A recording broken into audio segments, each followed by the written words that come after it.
নমস্কার, মহুয়া বার্তা ইউটিউব চ্যানেলে মহাভারতের ধারাবাহিক পর্বে আপনাকে স্বাগত জানাই।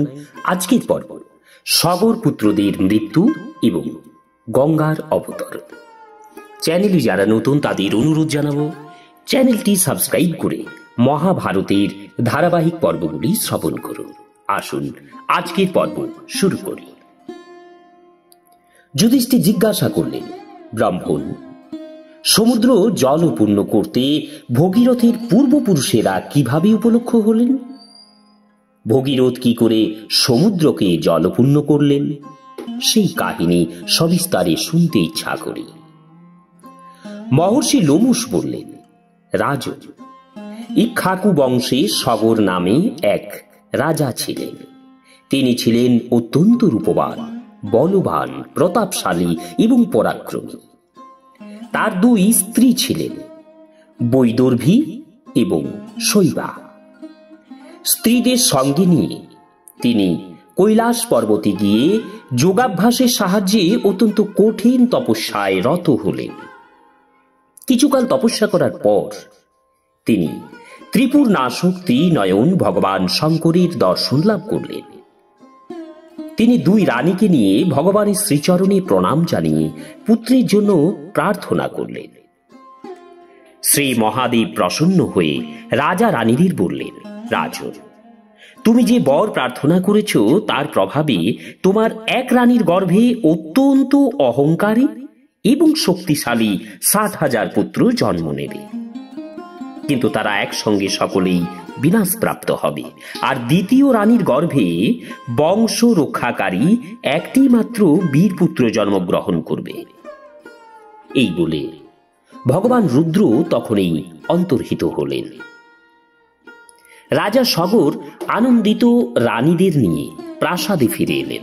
সময় মতো বৈদর্ভী এবং শৈবা গর্ভধারণ করলেন। কালক্রমে বৈদর্ভীর গর্ভ থেকে এক বিশাল লাউ এবং শৈবার গর্ভ থেকে এক সুন্দর দেব শিশু জন্মগ্রহণ করে।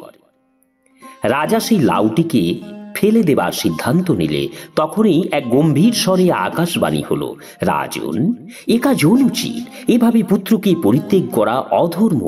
লাউটির বীজ বার করে অল্প গরম করে ঘৃত ভর্তি কলসে পৃথকভাবে রেখে দাও, এর থেকে তুমি ৬০,০০০ পুত্র লাভ করবে। দৈববাণী শুনে রাজা সেই মতো কাজ করলেন। তিনি লাউয়ের এক একটি বীজ এক একটি ঘৃতপূর্ণ কলসে রাখলেন এবং প্রত্যেকটি কলস দেখাশোনার জন্য একজন করে দাসী নিযুক্ত করে দিলেন। বেশ কিছুকাল পর ভগবান শঙ্করের কৃপায় তার থেকে অতুলনীয় তেজস্বী ৬০,০০০ পুত্র জন্ম নিল। তারা অত্যন্ত ভয়ঙ্কর প্রকৃতির এবং ক্রূরও ছিল। তারা আকাশে উড়ে যেতে পারত। সংখ্যায় বহু হওয়ায় তারা বিভিন্ন দেবতা এবং লোকসমূহকে গ্রাহ্যই করত না। এইভাবে বেশ কয়েক বছর পার হওয়ার পর রাজা সগর অশ্বমেধ যজ্ঞে দীক্ষা নিলেন। তার প্রেরিত যজ্ঞের ঘোড়া পৃথিবীর সর্বত্র ঘুরে বেড়াতে লাগল। রাজার পুত্রগণ তার রক্ষায় নিযুক্ত ছিল। ঘুরতে ঘুরতে সেই ঘোড়া জলশূন্য শুষ্ক সমুদ্র তীরে এসে পৌঁছাল। সেই দৃশ্য ছিল অতীব ভয়ঙ্কর। রাজকুমারগণ যদিও অত্যন্ত সতর্কতার সঙ্গে ঘোড়াটির দেখাশোনা করছিল, তবু সমুদ্র তীরে পৌঁছেই সেই ঘোড়াটি অদৃশ্য হয়ে গেল। অনেক খোঁজার পরেও যখন ঘোড়াটি পাওয়া গেল না, তখন তারা বুঝতে পারল যে ঘোড়াটি কেউ চুরি করে নিয়ে গিয়েছে। তারা তখন রাজা সগরের কাছে গিয়ে সব বৃত্তান্ত জানালো এবং বলল, পিতা, আমরা সমুদ্র, নদী, পর্বত, গুহা, দ্বীপ সমস্ত স্থানে খুঁজেছি, কিন্তু ঘোড়াটিকে কে যেন চুরি করেছে, কাউকে খুঁজে পাচ্ছি না। পুত্রদের কথা শুনে রাজা সগর অত্যন্ত ক্রুদ্ধ হয়ে নির্দেশ দিলেন, যাও, ঘোড়ার অনুসন্ধান করো, যজ্ঞের অশ্ব না নিয়ে ফিরবে না। পিতার নির্দেশে সগরপুত্ররা সারা পৃথিবী জুড়ে অনুসন্ধান করতে লাগল। শেষে তারা পৃথিবীর এক স্থানে একটু ফাটল দেখতে পেল। সেই ফাটলের মধ্যে তারা একটি ছিদ্র দেখতে পেল। তারা তখন কোদাল এবং অন্য যন্ত্রের সাহায্যে সেখানকার মাটি কাটতে লাগলো। বহুক্ষণ ধরে মাটি কোপানোর পর তারা ঘোড়ার সন্ধান পেল না। তাতে তারা আরো ক্রুদ্ধ হয়ে উঠল এবং ঈশান কোণ ধরে পাতাল পর্যন্ত মাটি কেটে ফেলল। সেখানে তারা দেখতে পেল যে তাদের ঘোড়াটি বিচরণ করছে, আর তারা কাছেই অতুলনীয় তেজ সম্পন্ন মহাত্মা কপিল বসে রয়েছেন। ঘোড়া দেখে তারা আনন্দে রোমাঞ্চিত হলেও ভগবান কপিলের উপর ক্রোধান্বিত হয়ে তারা অপমান করে তারা ঘোড়া ধরতে গেল। সেই অপমানে মহা তেজস্বী কপিল অত্যন্ত কুপিত হলেন। তিনি ক্রোধে চক্ষু রক্তবর্ণ করে তাদের দিকে দৃষ্টিপাত করলে সেই মন্দবুদ্ধি সগরপুত্ররা ভস্ম হয়ে গেল। তাদের ভস্মীভূত হতে দেখে দেবর্ষী নারদ সগর রাজার কাছে এসে সমস্ত বৃত্তান্ত জানালেন। দেবর্ষী নারদের কথায় মুহূর্তের জন্য রাজা বিষণ্ণ হয়ে পড়লেও পরক্ষণেই তার মহাদেবের কথা স্মরণ হল। তিনি তখন অসমঞ্জসের পুত্র এবং তার নাতি অংশুমানকে ডেকে বললেন, পুত্র, আমার অতুলনীয় তেজস্বী 60,000 পুত্র আমারই জন্য মহর্ষি কপিলের তেজে ভস্মীভূত হয়ে গেছে। আমি ধর্মরক্ষা এবং প্রজাদের হিতার্থে তোমার পিতাকেও পরিত্যাগ করেছি। যুধিষ্ঠির জিজ্ঞাসা করলেন, তপোধন মহর্ষি লোমশ রাজাদের মধ্যে শ্রেষ্ঠ সগর তার পুত্রকে কেন পরিত্যাগ করেছিলেন? মহর্ষি লোমশ বললেন, রাজন, শৈবার গর্ভে সগর রাজার যে পুত্র জন্মগ্রহণ করেন তিনি অসমঞ্জস নামে বিখ্যাত। নগরবাসীদের নিরীহ ছোট ছোট ছেলেদের ঘাড় ধরে তিনি নদীতে ফেলে দিতেন। চিৎকার কান্নাকাটি করলেও কেউ রক্ষা পেত না। এতে নগরবাসীরা ভয় এবং দুঃখে ব্যাকুল হয়ে একদিন রাজা সগরের কাছে গিয়ে হাত জোড় করে বলল, মহারাজ, আপনি শত্রুর আক্রমণজনিত সংকট থেকে আমাদের রক্ষা করতে সমর্থ। সুতরাং বিষম পরিস্থিতিতে যে ঘোর সংকট উপস্থিত হয়েছে তার থেকে আমাদের রক্ষা করুন। পুরবাসীদের কথা শুনে মহারাজ সগর মুহূর্তকাল বিষণ্ণ হয়ে রইলেন। তারপর মন্ত্রীকে ডেকে বললেন, আমার মঙ্গলকারী একটি কাজ আপনাকে করতে হবে। এই মুহূর্তে আমার পুত্র অসমঞ্জসকে নগর থেকে বার করে দিন। রাজার নির্দেশ অনুসারে মন্ত্রীরা তৎক্ষণাৎ তাই করল। মহাত্মা সগর এইভাবে পুরবাসীদের হিতার্থে তার পুত্রকে নগর থেকে বার করে দিলেন।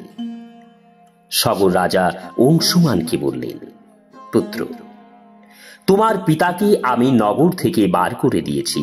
আমার অন্য পুত্ররা ভস্ম হয়ে গেছে, যজ্ঞের ঘোড়াও পাওয়া যাচ্ছে না। আমার মনে তাই বড় দুঃখ হচ্ছে। তুমি কোনো প্রকারে ঘোড়া খুঁজে নিয়ে এসো, যাতে আমি যজ্ঞ সম্পূর্ণ করে স্বর্গে যেতে পারি। সগরের কথায় দুঃখিত চিত্তে অংশুমান সেইখানে এলেন যেখানে মাটি খুঁড়ে সমুদ্রে যাওয়ার রাস্তা করা হয়েছিল।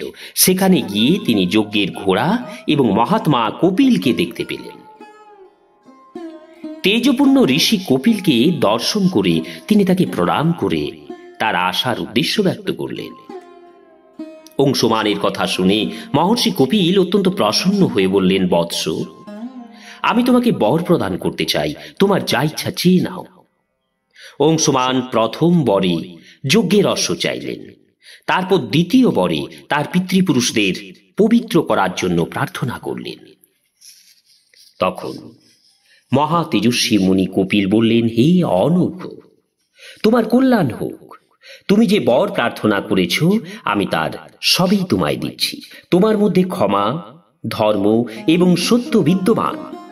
তোমার দ্বারা সগরের জীবন সফল হবে এবং তোমার পিতা পুত্রবান বলে পরিগণিত হবে। তোমার প্রভাবেই সগর পুত্ররা স্বর্গলাভ করবে এবং তোমার পৌত্র ভগীরথ সগর পুত্রদের উদ্ধার করার জন্য মহাদেবকে প্রসন্ন করে স্বর্গলোক থেকে গঙ্গা দেবীকে আনয়ন করবে। তুমি এই যজ্ঞের অশ্ব প্রসন্ন মনে নিয়ে যাও। কপিল মুনির কথা শুনে অংশুমান ঘোড়া নিয়ে রাজা সগরের যজ্ঞশালায় এলেন এবং তাকে প্রণাম করলেন। রাজা সগর অংশুমানকে আশীর্বাদ করলেন এবং যখন জানতে পারলেন যে যজ্ঞের অশ্ব এসে গেছে, তখন তিনি পুত্রশোক ত্যাগ করে অংশুমানকে আদর করে যজ্ঞশালায় নিয়ে এলেন এবং যজ্ঞ পূর্ণ করতে। তারপরে বহু বছর তিনি তার প্রজাতির পুত্রপদ পালন করে পৌত্রকে রাজ্যভার সমর্পণ করে স্বর্গগমন করলেন। মহাত্মা অংশুমানও পিতামহের ন্যায় আসমুদ্র ভূমণ্ডল পালন করেন। তার দিলীপ নামে এক ধর্মাত্মা পুত্র জন্মগ্রহণ করেন। কালক্রমে দিলীপকে রাজ্য সমর্পণ করে অংশুমানও স্বর্গে চলে যান। দিলীপ তার পিতৃপুরুষের বিনাশের কারণ জানতে পেরে অত্যন্ত শোক ও সন্ত্রস্ত হলেন এবং উদ্ধারের উপায় ভাবতে লাগলেন। তিনি গঙ্গা আনয়নের জন্য খুব চেষ্টা করতে লাগলেন, কিন্তু বহু চেষ্টা করেও সফল হলেন না। তার পুত্র ভগীরথ ছিলেন পরম ঐশ্বর্যশালী এবং ধর্মপরায়ণ। তার হাতে রাজ্যভার সমর্পণ করে দিলীপ বনে চলে গেলেন এবং তপস্যার প্রভাবে কালক্রমে স্বর্গবাসী হলেন। মহারাজ, রাজা ভগীরথ মহাধনুর্ধর, চক্রবর্তী এবং মহারথী ছিলেন। তাকে দর্শন করলেই সকলের মন এবং নয়ন শীতল হতো। তিনি যখন জানতে পারলেন যে ঋষি কপিলের কোপে তার পূর্বপুরুষগণ ভস্ম হয়ে গেছেন এবং তারা স্বর্গলাভ করতে পারেননি, তখন তিনি অত্যন্ত দুঃখিত হয়ে তার রাজ্য মন্ত্রীদের হাতে সমর্পণ করে হিমালয়ে তপস্যা করতে চলে গেলেন। সেখানে তিনি দেবতাদের আয়ুসম 1000 বছর ধরে শুধু ফল মূল এবং জলপান করে ঘোর তপস্যা করলেন। 1000 দিব্য বৎসর অতিক্রান্ত হলে মহানদী গঙ্গা তাকে দর্শন দান করে বললেন, রাজন, তুমি আমার কাছে কি চাও বলো, আমি তোমাকে কি দিতে পারি? তুমি যা বলবে আমি তাই করব। গঙ্গা দেবীর কথায় রাজা বললেন, হে বরদায়িনী, আমার পূর্বপুরুষ মহারাজ সাগরের 60,000 পুত্র যজ্ঞের ঘোড়া খুঁজতে গিয়ে ভগবান কপিলের তেজে ভস্ম হয়ে জমালয়ে গমন করেছে। হে মহানদী, আপনি যতক্ষণ আপনার জলে ওদের অভিষিক্ত না করছেন ততক্ষণ তারা সদ্গতি লাভ করবেন না। সেই সাগর পুত্রদের উদ্ধারের জন্যই আমি আপনার কাছে প্রার্থনা জানাচ্ছি। লোমশ মুনি বললেন, রাজা ভগীরথের কথা শুনে বিশ্ববন্দনিয়া গঙ্গা দেবী তাকে বললেন, রাজন, আমি তোমার কথা রাখবো, এতে কোনো সন্দেহ নেই, কিন্তু আমি যখন আকাশ থেকে পৃথিবীতে পতিত হব তখন আমার বেগ অসহ্য হবে। ত্রিলোকে এমন কেউ নেই যে আমাকে ধারণ করতে সক্ষম। একমাত্র দেবাদিদেব নীলকণ্ঠ ভগবান শঙ্করই আমাকে ধারণ করতে সমর্থ। হে মহাবাহু, তুমি তপস্যার দ্বারা তাকে প্রসন্ন করো।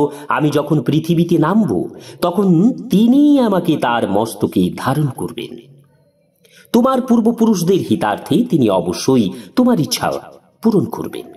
এই কথা শুনে মহারাজ ভগীরথ কৈলাসে গিয়ে তীব্র তপস্যা করে মহাদেবকে প্রসন্ন করে তার কাছ থেকে পিতৃপুরুষদের স্বর্গলাভের উদ্দেশ্যে গঙ্গা দেবীকে ধারণ করার বর প্রার্থনা করলেন। ভগীরথকে বর প্রদান করে ভগবান শঙ্কর হিমালয়ে এলেন এবং ভগীরথকে বললেন, মহাবাহু, পর্বত পুত্রী গঙ্গার কাছে গিয়ে অবতরণের জন্য প্রার্থনা কর। স্বর্গ থেকে পতিত হলে আমি তাকে ধারণ করে নেব। একথা শুনে মহারাজ ভগীরথ একান্ত মনে গঙ্গা দেবীর ধ্যান করতে লাগলেন। তিনি স্মরণ করা মাত্রই পবিত্র সলিলা গঙ্গা মহাদেবকে দণ্ডায়মান দেখে আকাশ থেকে নামতে লাগলেন। তাকে নামতে দেখে দেবতা, মহর্ষি, গন্ধর্ব, নাগ এবং যক্ষ তার দর্শনের আকাঙ্ক্ষায় সেখানে উপস্থিত হলেন। মহাদেবের মাথায় গঙ্গা এমন ভাবে অবতরিত হলেন যেন মনে হলো একগুচ্ছ স্বচ্ছ মুক্তার মালা। ভগবান শঙ্কর তৎক্ষণাৎ তাকে ধারণ করলেন। তখন গঙ্গা দেবী ভগীরথকে বললেন, রাজন, আমি তোমার জন্যই পৃথিবীতে এসেছি। এখন বলো, আমি কোন পথ দিয়ে যাব? তাই শুনে রাজা যেখানে তার পূর্বপুরুষদের শরীর ভস্ম হয়েছিল তাকে সেখানে নিয়ে এলেন। গঙ্গার জলে সমুদ্র পুনরায় ভরে গেল। রাজা ভগীরথ তাকে কন্যা বলে মেনে নিলেন। তারপর সফল মনোরথ হয়ে তিনি গঙ্গা জলে তার পূর্বপুরুষদের শ্রাদ্ধ তর্পণ করলেন। এইভাবে গঙ্গা যেভাবে সমুদ্রকে পরিপূর্ণ করার জন্য পৃথিবীতে পদার্পণ করেন তার সম্পূর্ণ বৃত্তান্ত আমি তোমাকে শোনালাম। নমস্কার। আজকের পর্ব এখানেই শেষ করছি। আসবো আগামী পর্ব নিয়ে। চ্যানেলে যারা নতুন তাদের অনুরোধ জানাবো চ্যানেলটি সাবস্ক্রাইব করে মহাভারতের ধারাবাহিক পর্বগুলি শ্রবণ করুন। রাধে রাধে, হরে কৃষ্ণ।